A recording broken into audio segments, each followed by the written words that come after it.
Do you want to know how we made this amazing water tornado? Let me show you. Firstly, we make a water tank. Yeah, it's hot today.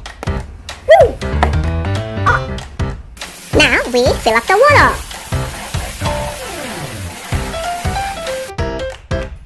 Before we turn the tap on, we have to shake the water. Shake it, shake it, shake it.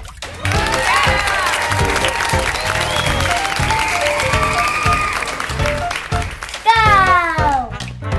Here we go!